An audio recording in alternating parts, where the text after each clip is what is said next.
Kolu. Eu. Ja. Mi ele tuan ne fiafi. Ja. Ole leo fo i nei on fa tanga. Tato mafuta ne fiafi. After ile ni na tausinga ia malana leo. Ya, ne yaso i tangata malana sa fai, fi au matiute fa le ainga. Ngata leo tono e kalesia. Ya, ngata lea ia whanau ia onga, ia oe sa whainga rua, oe sa i maru o whane ia, ia lea tua lea fiafi. Whai ora tātou toi mafuta i lea rofa malanga lea o lea tua nei tātou whiroa i lumo nu, ia e no tua nu. Whaftai e lea tua, ia, ono nan taita inga mai fo i lea fiafi. Ia tātou teo mai e tātou te whaasoa e upo lea tua. Whaftai nea wanua tāua maramātang o fie, wau mai e lea tua. Tātou te tatanoa ai lana upo lea fiafi. Ia lea whaatarofa atuai, sunga, whawhengainga, sunga Michael Wilson, whawhatua, ia, lea fwoi lolore kalesia, ia le ngata i lea i whaatarofa atufoi, e sunga pasta fish, whawhatua, ia, mani kalesia, ia le ngata i lea ia, oeo, Mauna ina upu ilea afioanga ia po ia tunu taitasi ia whaatarofa atu le swafa marumalo Yesu Keriso. Tau ia le tua na taidea ia whaatarofa atu foi i tamā matina ma tutu o tatou watunu o Samoa. I ngata ilea ia ouso matua whawhine i Samoa ia whaatarofa atu o tatou watunu pele i ia le tua lea fiafi.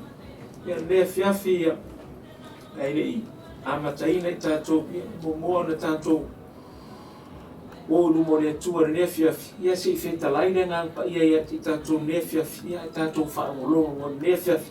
Ngā foi se upa mele ngā pa ia i tatou ia whapenau na tatou sustai ma tatou whaalongo le upa le tua le fiafi. Ia no melo wao ia taitaina i tatou i se tatalo. Ia le tua no mātou tamare le fiafi. Mātou vi ia oe ma whaanene ina la ufira le fiafi. Mātou o mai le fiafi. Mātou te whaasoe la upu le fiafi lungo o tapenga whailangi le fiafi. Whaftai mea vanua tāua. Whaftai le taimi wai au mai o minuto se tone. Mātou te whao ngā le lei ai. Ma whao ngā tatau ai o mātou taimi. A o mātou maua. Po o mātou wola le nei o ranga. Mātou tālo i la ufira le fiafi. Ia whamania oi la upu. Ma ia la upu tamā mātou te whaasoa le lea fiafi. Ia ielo wanga le leifa pa ia la upu lea fiafi. Ia whamania foi tamā i loto ma whika ngalo o lo wantu lungo Samoa o e o whaalongolongo mai. Ia pa iatu pa iane pa ifo lo wanga le lei. Talo la ufio le toto o Yesu so so ina ele ea alo whapenau na watu la upu. Ta tala loto ma whika ngalo o tangata o whaalongolongo mai pe tatala foi fai to o rātou whale ai se i whale na upo a wairo le malose le fita a olo nganga pa i ngā lua atu ngā lua ifo i a te nā tō talia oe a vea mani ma whaola le tuoro mātou tamā le fiafi whamia mai ore nei upu mia fo le atali i tamā whapenaro whawhiangai o ia ma whaina nei pōkalane i ailo wanga le lei mana whamia le whaangolongo i mātou uman le fiafi ona o Yesu. Amene, amene. Ia le tua le fiafi. Wa mai tatou le fiafi. Amene. Wa mai lau sa maringa. Wa mai lau au nanga i le tua. Amene. Alo war fa malosi le li maron fingalo ia le tua le fiafi. Ya. Tatou wore tatou tusi faitau me fiafi ia tusi faitau ia a fai o ia lau tusi ia ona sue fatasi rea ma me fiafi ma nai ale tatou faitau mai ia le tua mo mele ia eskelu tolu a lona foi upu tolu fa ma le lima ma le ono ia le tua ole tolu le skelu a olona foi upu e tolu fa lima ma le ono ia le tua o te faita wina ai loa atu e ia le pelu o lo osawu le nuu a fai na te ilia le pu ma fai loa atu i le nuu o se na te la ngona le leo o le pu ai le ana iai a o ane le pelu ma oti ai o ia e ilunga o lona lava ulu lona toto na ia la ngona le leo le pu a ua le ana iai e ia te ia lava lona toto a o le na te ana e whaasaoina e ia lona ola ai a fai e loa e le tangata wa ai le pelu o lo osau ai le ilia e ia le pu ma ua le fai loa atu i le nuu a o mai le pelu ma oti ai se tasi o ilatou ua oti o ia ilana mio leanga a o lona toto o te tau ia tua lea i le tangata wa ai. Praise God, praise the Lord. Ia le tua ia le tua le fiafi whaktai le tua le fiafi. Pare le fiafi O le tusi lea Eskielu. Ia le tua. O le apa po inga Eskielu. Ina ia tonu mea uma na whaia le tua. O le apa po inga po o le tima inga a Eskielu. Ia le tua. Mai nao mai na fionga a le tua ia Eskielu. Amene. Mai le whai upumo mo o le rua. Mai le antali ia o le tangata. Whai atu ia I tangata o lo nuu. Ia whapea atu I lato. Ua ou whao o ina atu le pelu I le nuu. A whai e avea tangata o le nuu. Se tangata o lo lato nuu. Ma tō fia o ia e whai ma tangata ma ai. I ia le tua. O le tangata va ai. Po le tangata na te sila fia vaenga o I lumanai. Ni ia le tua. O le mua o le tangata vaai. O le tangata vaai pe I fōlinga mai o ia na te puipuia I totonu o se malo po totonu o se nu. Amene. Tangata lea na te iloa le lei ia se fili e oso ia totonu le malo po totonu le nu. Na te malama le lei I vaenga la o le ao o mai totonu le nu. Mi ia le tua. O le tangata vaai na te iloa ina ia vaenga taitasi e whapena ona oso mai ai le fili e talepe ma whaumatia tonu nu.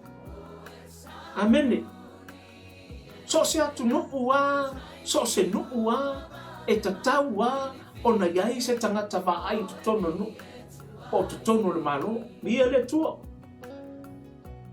I malo te tele pe ia malo ni tatu New Zealand, Amerika, so se malo te tele a. E iai tangata vaai. La tau te vaai a, pe la tau te iloa ina vaenga o lo tutupu, ma la a ole a tutupu. Ia le tua. Watu no fo ia, e iai tangata la tau te. Ia tangata vaai tau, la tau te iloa ia. Ia lea tau, I lea aso, ma lea aso. Amene. E whapena lea fionga lea tua. O Eskielu, o ia o le tangata vaai, ni ia le tua. Whai mai e whiunga pa ia le tua. Whai mai e iloa atu e ia le pelu wa o mai le nuu. A whai na te ilia le pū, ma wha iloa atu le nuu. Amene. Mai whai upo e tolu. Whai mai e ili e le tangata vaai, te ili e le tangata na te sila fia maenga o lo o mai. Amene. O le tangata lea na te ua wha moina. Amene. Pe na te iloa inga o le aho o mai le pelu o le tua. Amene. O ia na lea na te tau le nuku o Israelu. Pe na te tau I tangata o le aho o mai le pelu, po le aho o mai ia le pelu o le tua I totono le nu. Amene.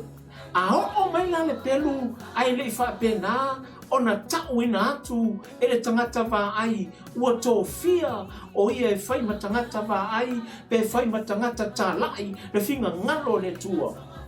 Amene. Whai mai la le whai opo le whai mai o le tangata na te langona ina. O le tangata na te le langona ina le leo le pu. Amene. A o mai la le pelu o le tua ai le I whaino ina e le tangata vaai whai mai e lunga o le tangata vaai le toto o le tangata e le I whapena o na tau ina tuai le upo le atua pe tau atuai le tala le leia Yesu Keriso. Amene. O tātou o tangata ua uma o na osi le whiangainga ma le atua, pa ua uma o na tautino lo loto mo lo mawhawhau ua e talia Yesu e avea ma lii ma whaolatanga I lo loto. o tātou la lea, e tātou te o, e tau le wha o le tanga, langa lea la sau Yesu, tātou te leiro po a whesa o Yesu. A ia tātou tau tangata, e le i talia Yesu, e le i talia i le wha o le tanga, tātou te tau iai, ma wha i loa iai, le ngā luenga na sau o Yesu ia te tātou. Amen.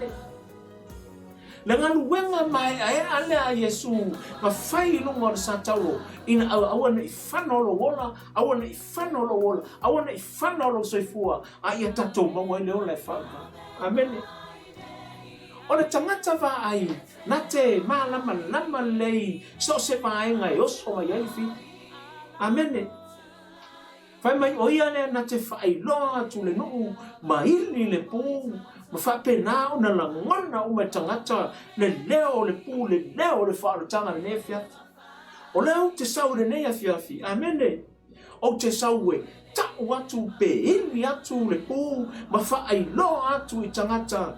Wa tatau o na salamo malu ese mai I le anga sala pe anu ese mai I ona ala le anga ai sau e le liu mai a Yesu.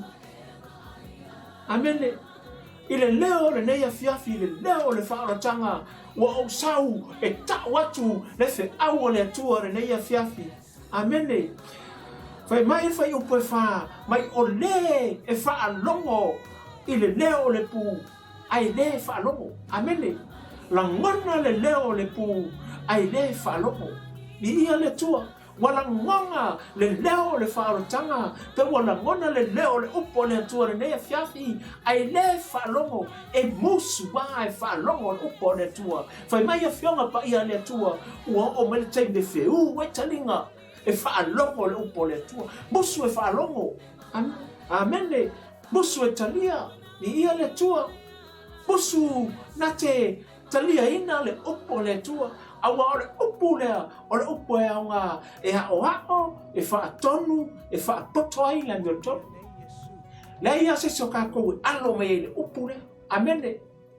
Lea se sio kākou e alo mai I taimi o popo ngā pe a hao o mai, pe a hao o mai Yesu. Amene. Ni ia le tua.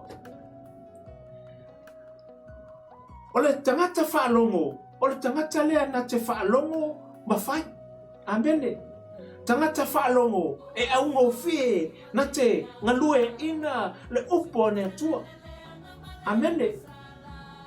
Nala winga o le whaamtalanga o le ngalue inga o le tupo I o lo whatotua e le mawhai o na ola lo wona au auna I le atua ma lo wona tala I le atua I tangata ma lo whau I loa atu le tala le lei na whai e Yesu lunga le sa taulo ngalue ina ai lo whatotua pe ngalue ina ai lo tangata ina ia tupu maola lo tangata. Amene. Ia le atua whai mai o se na te langona le leo le pū, ai le ana iai, e o ane le peru, ma oti ai o ia, e lunga o lona lava ulu, lona toto. Amene. Ia le tua. Hallelujah. Se no taptia upo le tua a, fetalainga le tua le ne fiafia. Fai mai, ka kongi mo whaalongo le upo le atua, ai ka koke le anga le upo le atua, ma ka koke teke le upo le atua, ma tātou le fiai le upo le atua, ma tātou ang tata e talia le upo le atua, I to tono tātou tangata. Fai mai, awa e whaalongo le upo le atua, ai ke le anga I le upo le atua. A fai e ke oki tulo, a fai e umana lalangi nei e oti, e lunga ia te oe lo lava toto.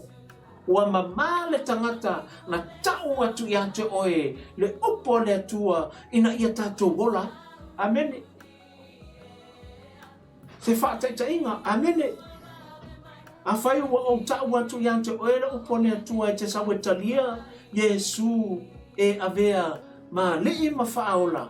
Ai e te le whaalongo mai I la utala. Amene. Awa umano tau ia te oe le upo le atua. Ia o te whaamalulu watu. A e oti, ngā irungo lava oe lo toto.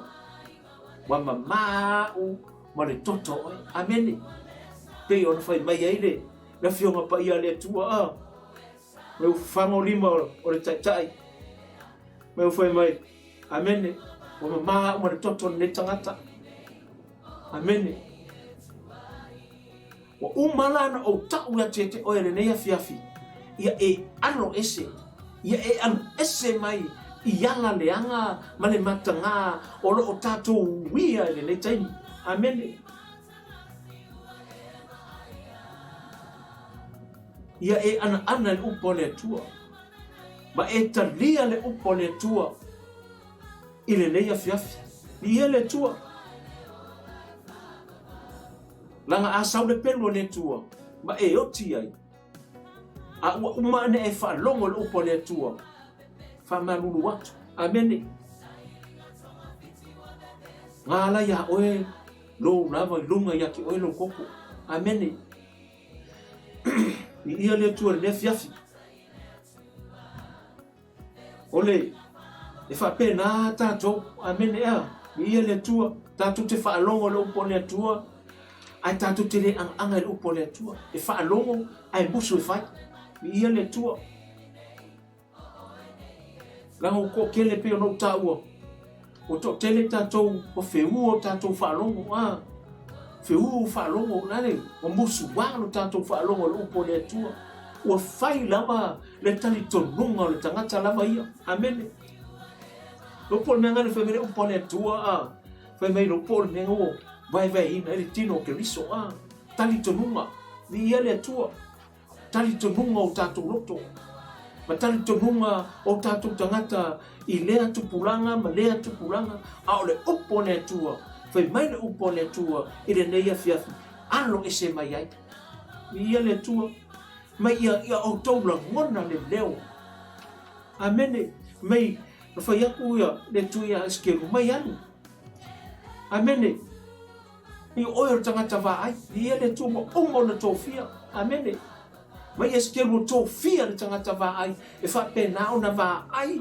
pena te tauina le upo le tua pena te fai loa ina le tala le lei a Yesu Keriso ne fia amene o tātou o au na ne tua o tātou o umana talia Yesu e ave mali ma faula o tātou ia tātou te tau atu ma fai loa atu o tātou o tangata ma ai tātou te tau ina tua le upo le tua ne ia o mai le to sao le tua awa mama tātou ma tot o tangata uma ia le tua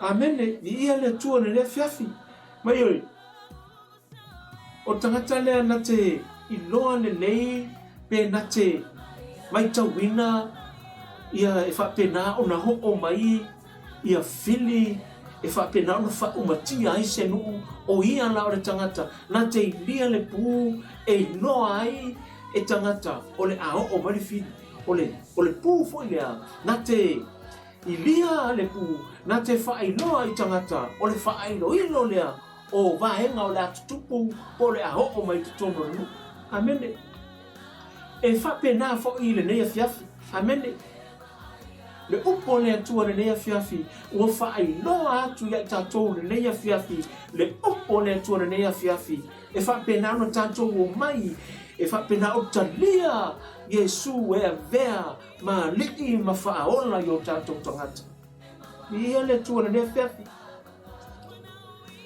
o tātou o tangata wha penao na tātou langona hai le tua pe a whai tātou e vea tātou matangata ma ai i ia le tua e a vea tātou matangata whaalongo aua o tangata lea ua whaalongo le upo le tua ai le ana iai tangata lea ua whaalongo le upo le tua ai le talia e ia le upo le tua amene e tangata fo ilea sai to tonu o le whaalatanga au o toi fo i tua i ia le tua wana i loa le upo le tua au o toi fo i tua i ia le tua wana i loa le whaalatanga ma le sua malia o le whaalatanga au o toi fo i tua i ia le tua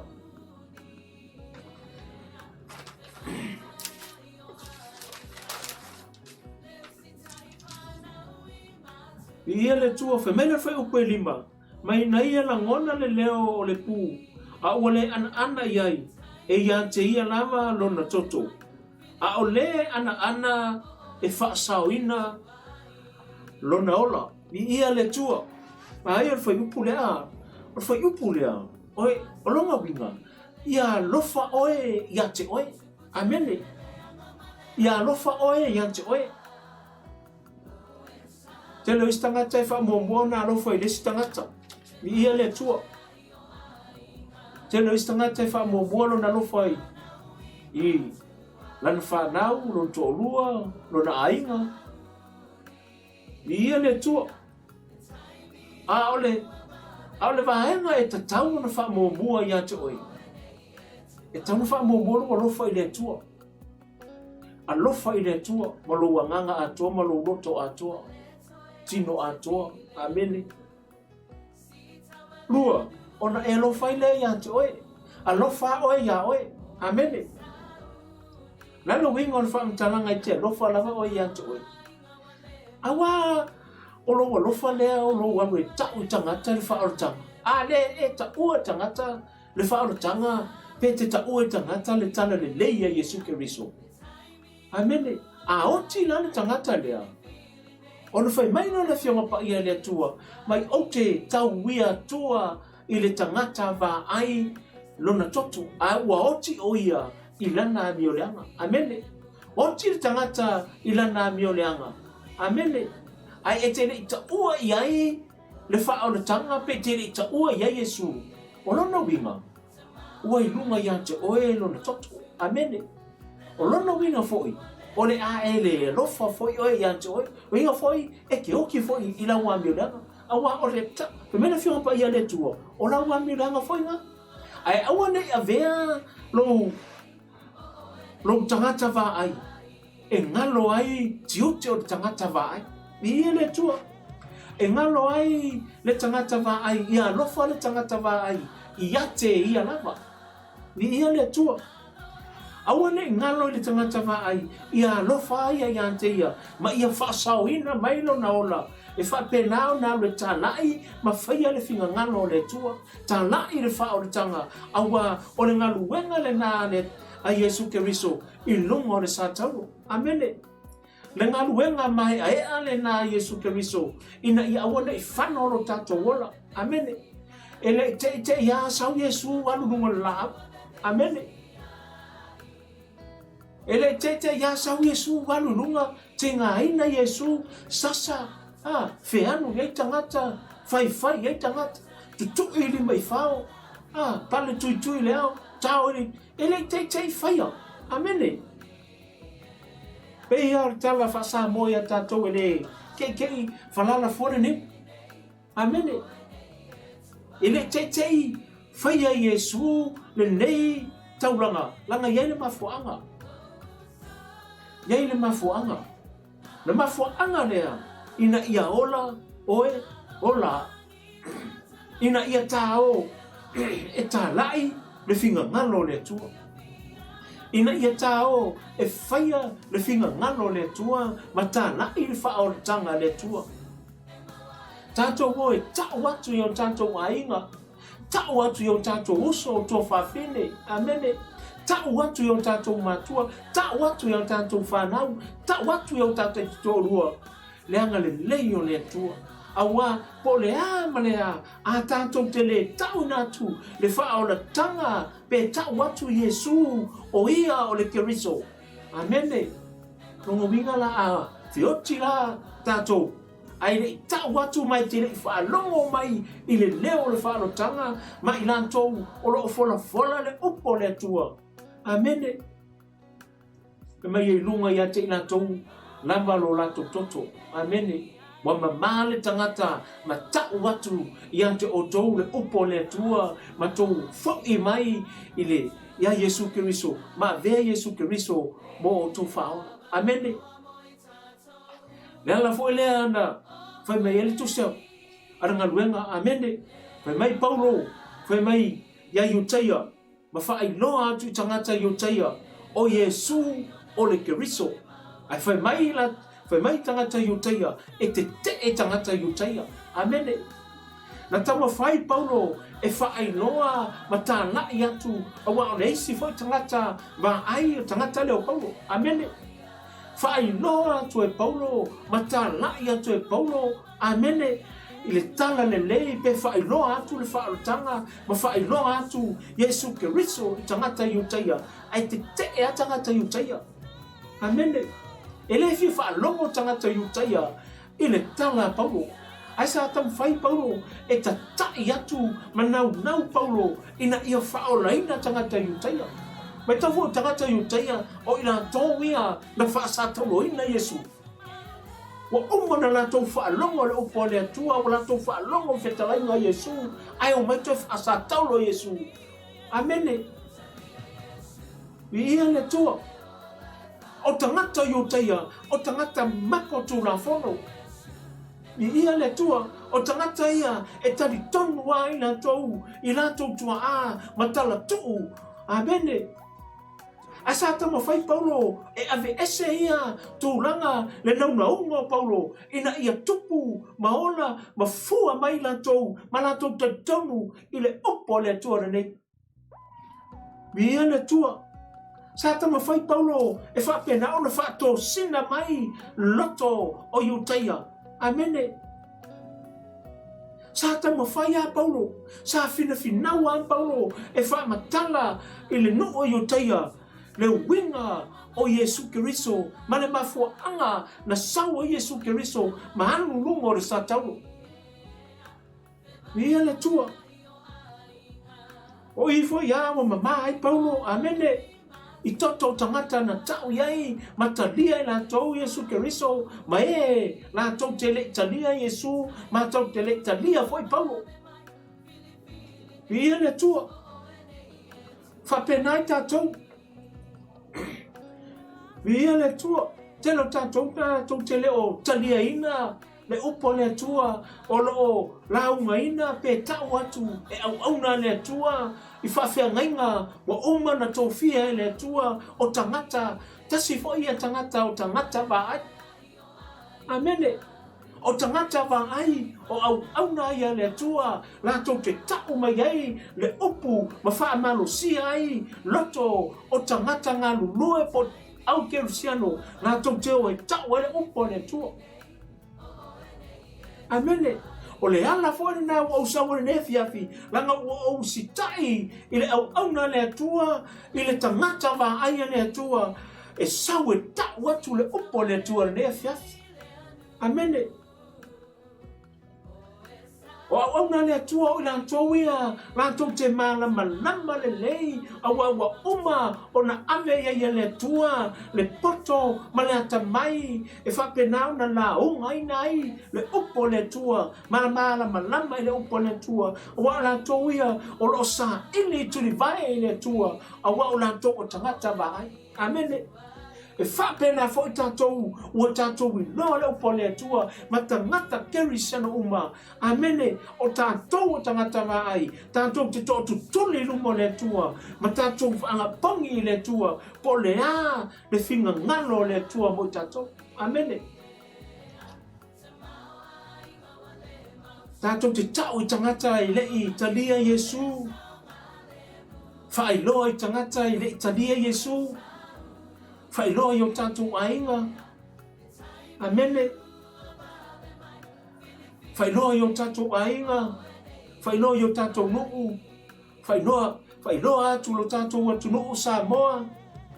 Ta mama tina, uso matua whawhine. Whailoa atu i o ainga. Amene. I ese le iloa. Ese le talia. Ese le iloa. Ese le talia. Tātou o mai e talia Yesu. Amene. I ia le tua ne fiaf. E mai, ia lofa lava oe ia te oe.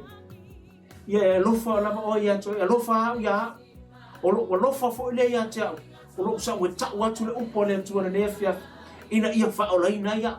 Ina ia whaasauina mai ia. Le io o mai pelo le tua. Ai whapenao na whaubatia ai tātou pe, tātou te whioti le pelo le tua, le ho o mai le toa sao le tua, awa umano o tau atu le upo le tua, e whaasawina, amene, whaasawina ulanga o umana o ta watu le upone tua, e leo se upo se tangata o le upone tua, whai mai upone tua, o le ana le upone tua, whai mai e whaasawina o ia, amene, a o le, e le ana le upone tua, e lunga ya te ia lona toto be auti, ni ia le tua, ia pe amariu fo, ni ia le tua, a o le neia fiafi, o ta watu ya te oe, le upo le tua, ia etalia le upo le tua. Ia etalia le upo le tua le fiafi. Ia lofa oe ia te oe. A wata tau te le tutu, mo tatou ulima i lumo o le tua te me whamsinonga, amene. I le tutu whaatasi se to orua ma se whanau se ainga, amene. E tu lava oe i lumo le tua, e whaamasinoa oe i lumo le tua iau ngaluenga sa whai, amene. A lewa umano utau iang te oe tama, i tama, tina, uso matua whawhina nefiat, o mai e talia Yesu. Fo i mai a Yesu, pauana kangaka i ke maua i le fine bu, pauana le ingoa i ke maua i le whaamalolonga, pauana le ingoa i ke malolo ai, pauana o le ingoa i ke ola ai, pauana le ingoa e ke fia ai, pauana le ingoa e ke ori ai, ma o Yesu. Pau foi le ingoa o le kani o kako mga onga, o le kani o mga onga, kani o mga onga. Pauana kanga ke sila fia vaenga uma o loo ya ke oe, o loo ya ke ao. O ange ula ngonga, o ange uma fofonga. Pauana kanga ke sila fia vaenga uma o tutonu ya te ao. Nga o Yesu Keriso. Amen. Ailiri. Mai ailiri pu o tangata va ai. Ai whapenau na langona o mai tangata. Ona. Ta pena lo tangata o sue le vaenga e whapenau na manu ai pe ao Sofia i natou ele fili. Aili ele taitai po tangata va ai ma whaailoa i tangata va ai ia le vaenga o le ao o mai. O tātou uma ua iai wala la ngona le leo le pu. Tātou te o uma. Amene. Tātou te o sa ili po le a le vaenga po se vaenga o lo manao iai le tangata va ai. Ai a whai e ili le pu. Amene ai la ngonga le kangaka ai le alu e whai le vaenga o lo manao iai le tangata va ai. Maina aho o mai le oti. Oi lunga ia ke ia no koko aisea. Le ustai. Le whaalongo. Le langonga. Amene. Langonga le leo le pu ai le kalia. Langonga le leo le whaalokanga ai musu. Langonga le upo le atua ai musu wa. Langonga le upo le atua ai le fie whaalongo. Amene. Ia le tua. Amene. Ia le tua se mangai a. Ara ne fiafi. Ia o ke kaua kia ke oe. Amene. O le whaalongo mai le nea fiafi le upo le tua le nea fiafi. Wa e whaalongo mai le upo le nea fiafi. Whai mai. Ia e whaalongo i le leo o le pu. Amene. Mai a o mai le pelo le tua. Ai whapenga o nga e le whaalongo mai e le kalia le upo le tua mai le sky le upo le tua. Ia whaamarurua. A o mai le wala au ia ki oe. Ia. O ngā la e lunga ia ki oe. Lo lava koko. Ai a o mai le wala au le tua. Wa umanga e whaalongo le upo le tua. Ma e kalia le upo le tua. Mai e whaasawinga la oe. Amene. Whaasawinga oe. Ia. O lo alofa fo inga ia ki oe ngefia. Amene. Ha. Alofa oe ia oe ngefia. Afa ia ki alofa ia ki oe. Amene. Mai ia whaasawinga oe ia e kaule upo le tua. Ha. E resi. O iskanga kafa pe alofa ia. Walu. Ha. Alu keu kingo. Foi mai alofa ia keu lunga kingo. Amene. Amene. E no le alofa nga. O ke kewi. I meo lo langa ngei wa o me whaafia nga. Amene. Mea whangae. Me ia le tua. o awala foi nga le ile ko au ngale ko le ku maka wa ku ya ki ka ko me awangi o ka ko ke u le chino amene langa o ka ko ke unga langa sa wele lang sala amene ole upole tua o la waina o ngale tua wa fa ai no aku ya no fa o ya ke oi ya ke oi mo le tua amene ke lo loko amene ke lo nganga mo le tua ke lo kingo amene ia le tua ke o ka ko kingo fa le nganga loko fa le nganga amene ke o ka ko nganga o ke o ka ko kingo mo le langa nge amene ia le tua ya no fa o ya ke oi e fa penga o e ka wa ko upole tua le fiafi amene fa i lo atu amene afa yo ka makamai se aku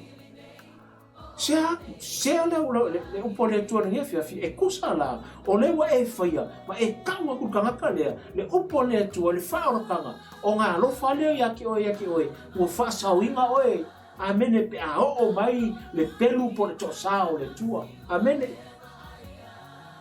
anga fa me fa alinga ia le tua me fa alinga me wo ile ko e lo ko fao o le pu amene me wo mai angelu ina o set mai e ko angelu me la ko ke fa leanga ile sami o le la ele o le vao amene a fa me la me ai saude si angelu me saude si angelu nga me wo so mai le va e ngolo sulu mai la mai o nga po ni ai le o la ile faringa ngai van ia le tua pe mai la wa ele angelu nga was e so foi la ma o pongi sai fai dar kala fe mai lang fe kalai lo angelu ia kofa fe mai awang e ko fa la nga le sami po la au po la ele sei fa mau fa ilonga ina mua au na le tua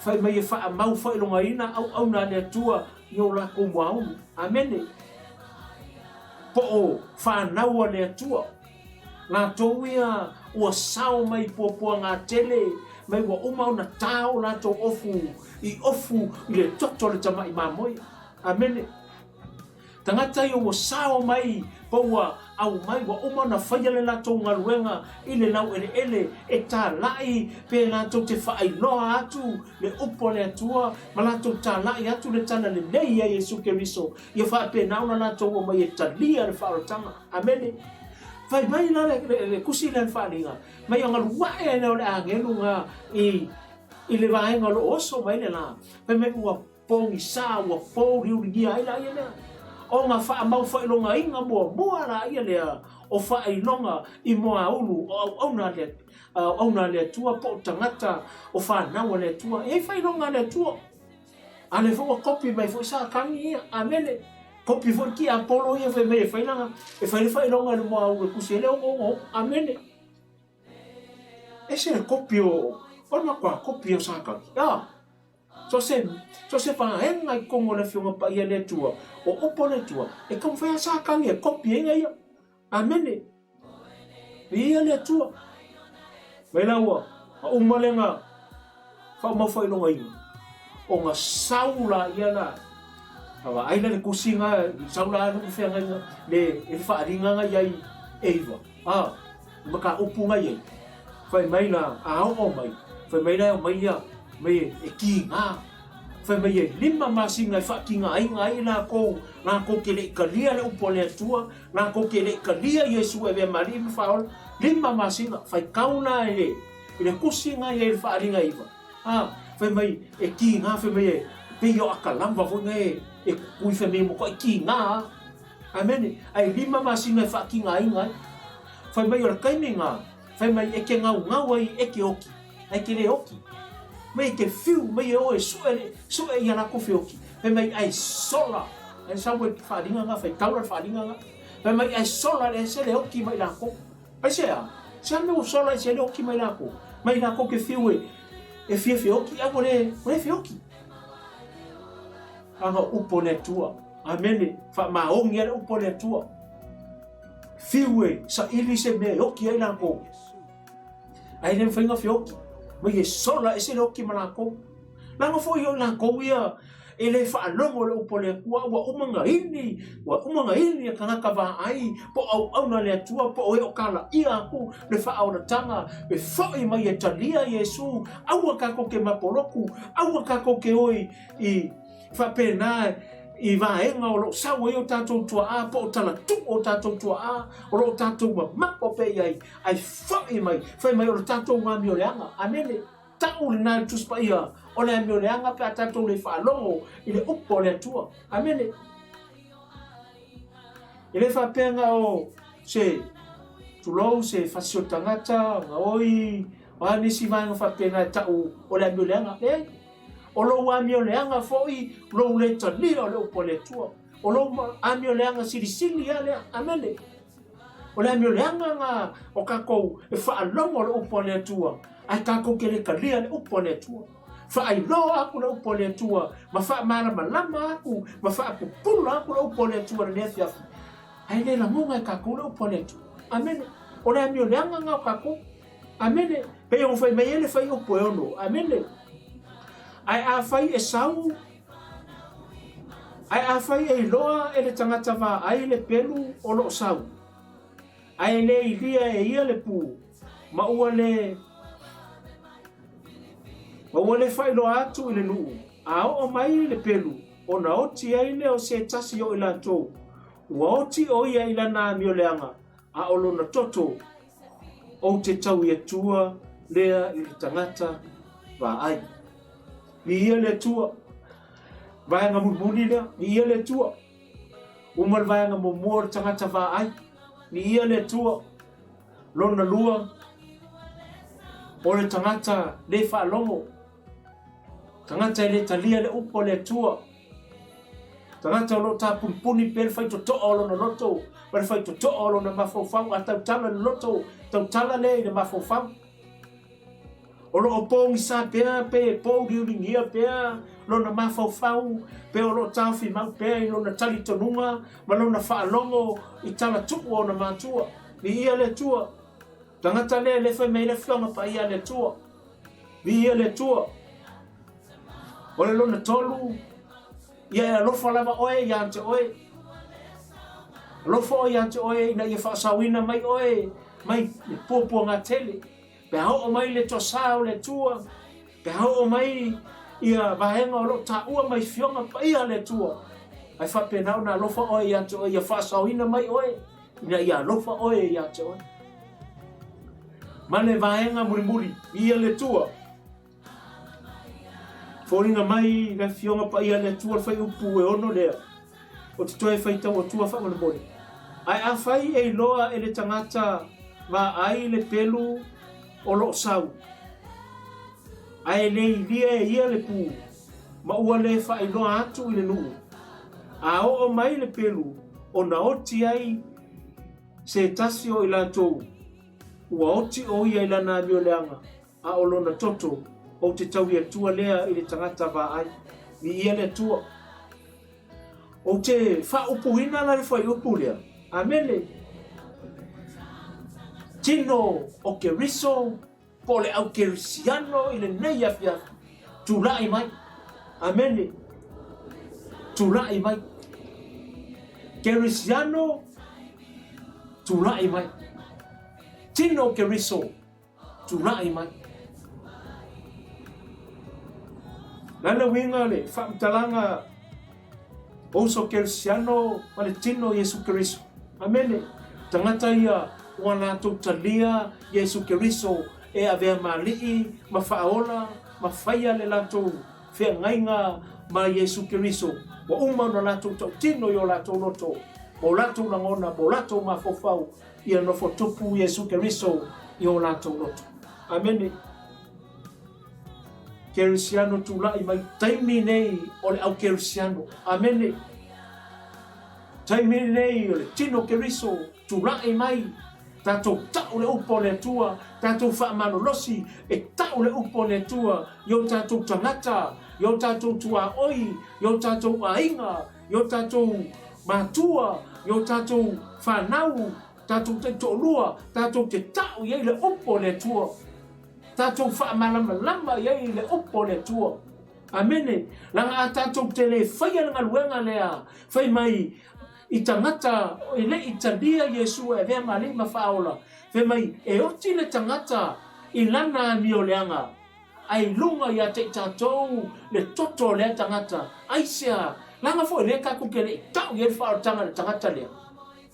Amen. Tatou te le tau ia Yesu Keriso. Mane ngaluenga Yesu Keriso. Mane lofo Yesu Keriso. Mane lofo le tua. Na awina mai ailo na lo pele to tasi. Ina ia le fano se tasi. E whaatua tua ia te ia. Aia tatou maua uma le ola e whano.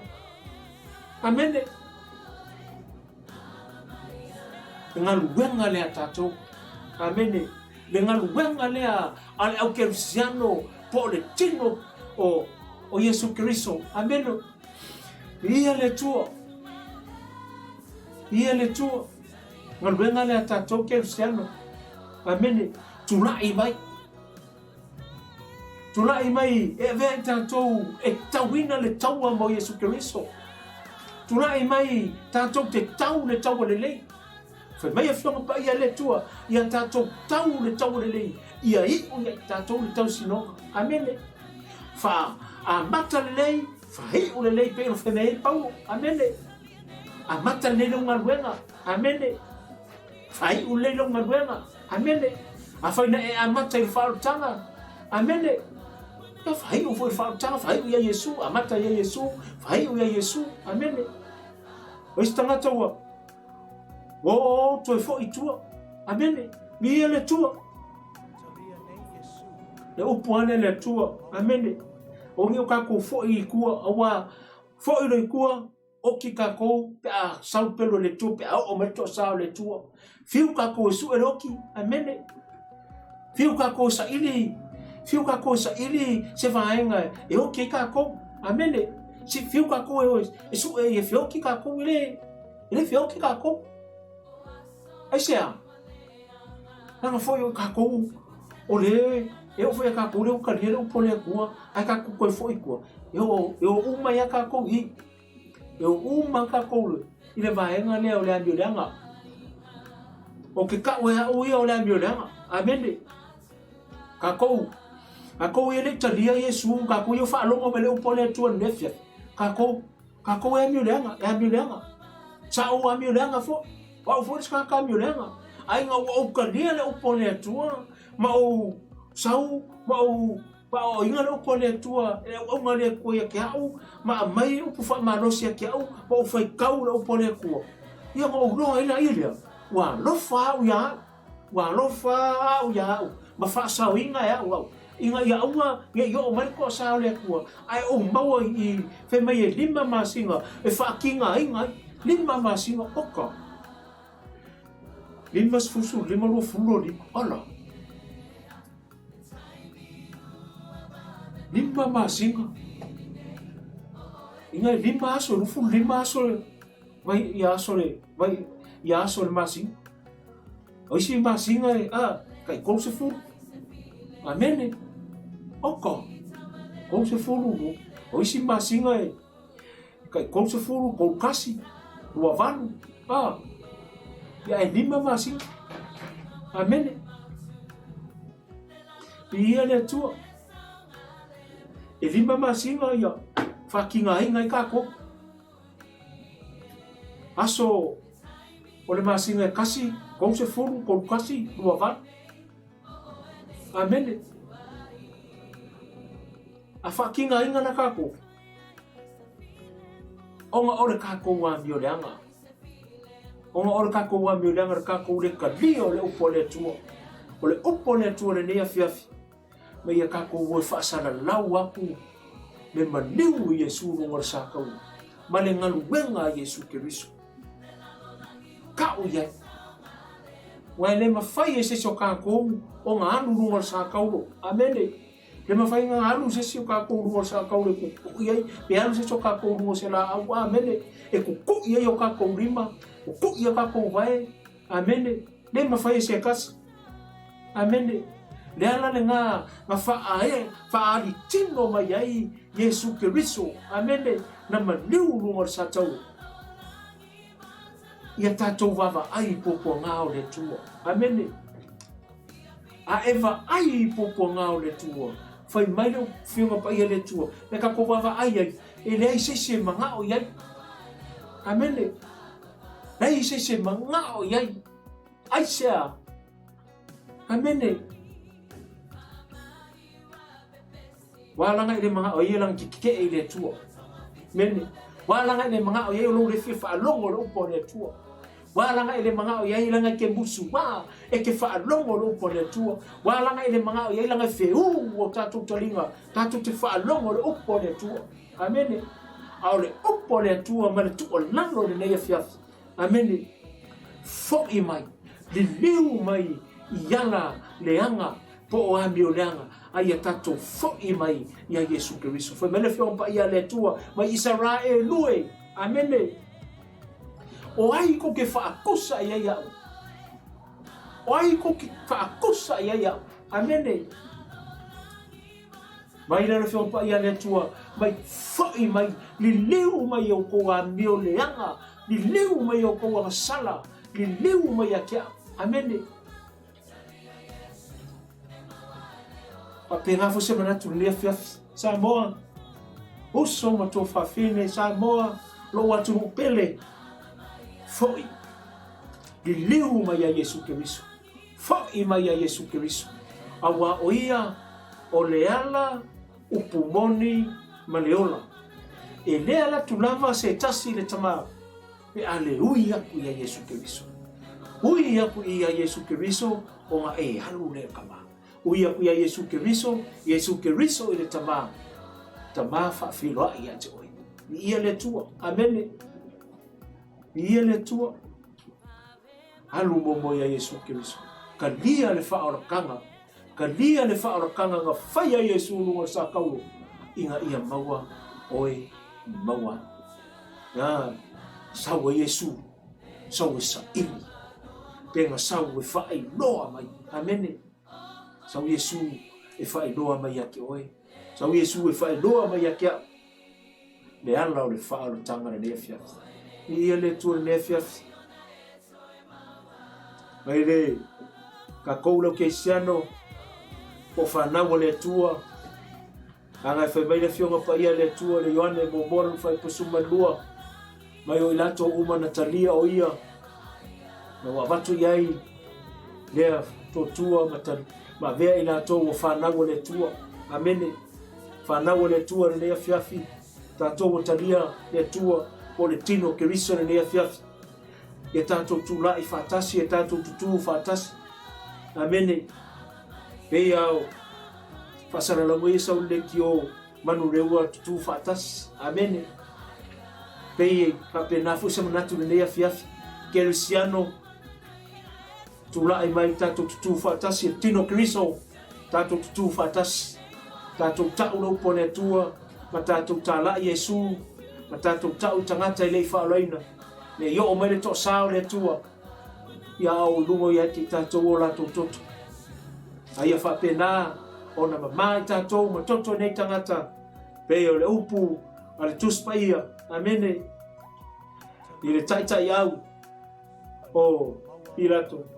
Mai wafafano o ulima po ua mama au matoto o le nei tangata i whapena fo le nea fiafi wa e whalongo mele upo le tua ia wa tau ina atu i ante oe ia le whaorotanga le tua le nea fiafi ma o wili atu le pū ma o whailoa atu i ante o tou lo unu ue po lo ainga po lo watu nu o Samoa le nea fiafi ta watu i ante o tou le upo le tua ia tou o mai e talia Yesu e avea malii ma whaorotanga ia te o tou le nea fiafi tauina whamanuia mai le tua le nea fiafi o lana upu na nea fiafi tauina anga lei mai le tua whamatala loto i o tātou loto mo o tau whingangalo le upo le tua ia ulufale i o tau loto mo tau whingangalo le upo le tua i le neia fiafi wa o le upo le tua o whapena ona se tia e lele le upo le tua le neia fiafi i o tau whingangalo le neia fiafi O le upu fo ia le tua e tinga, amene. Tinga o e tinga ia, amene.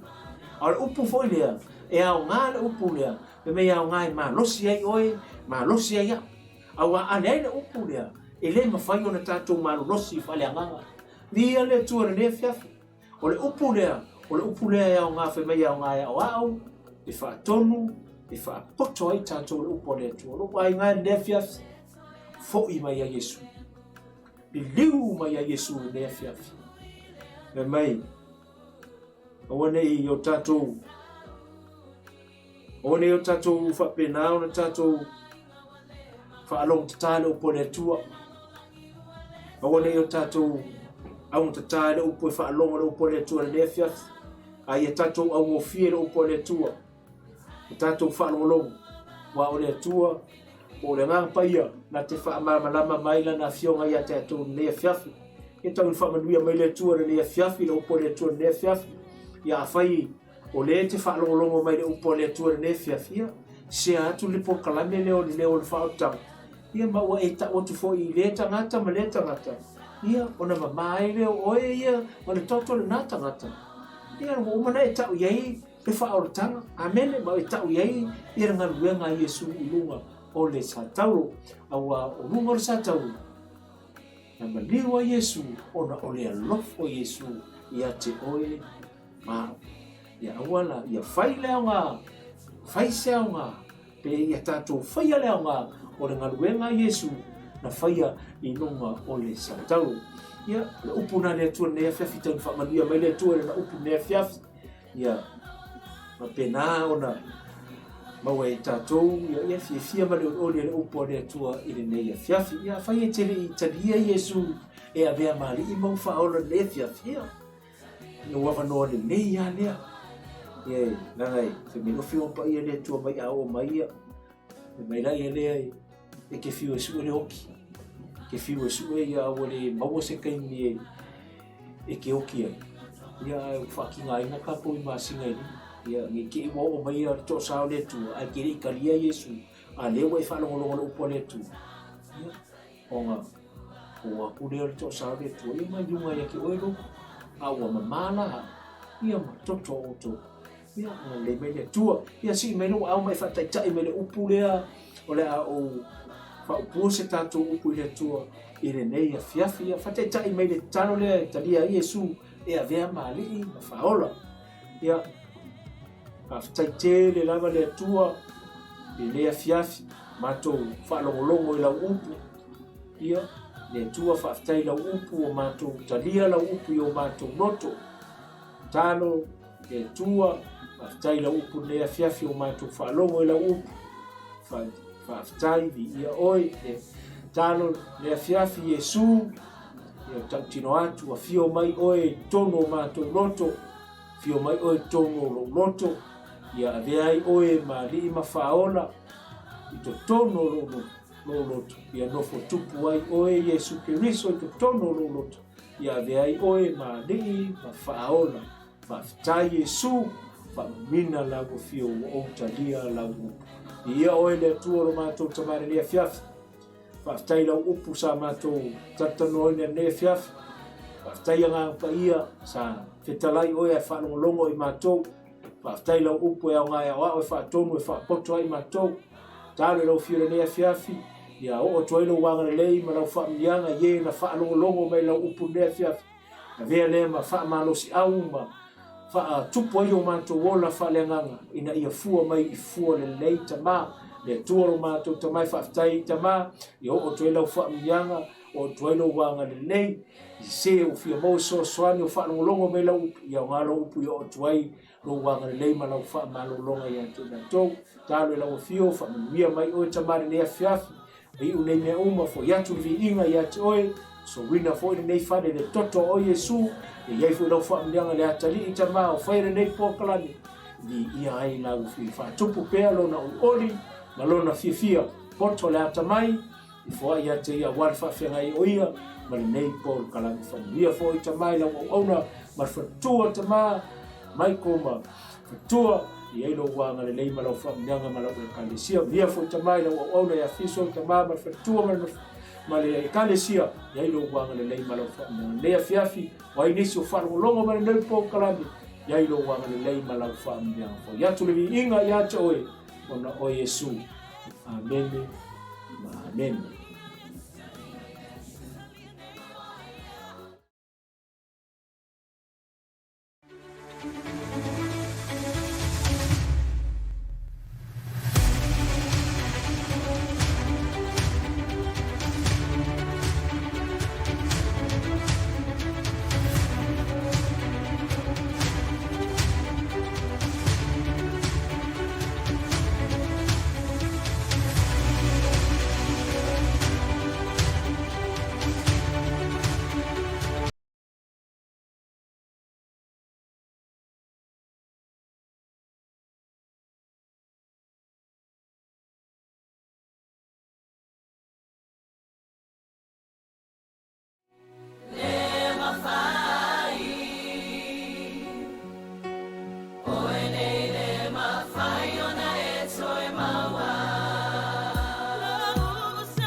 Talia nei Yesu, anu a maua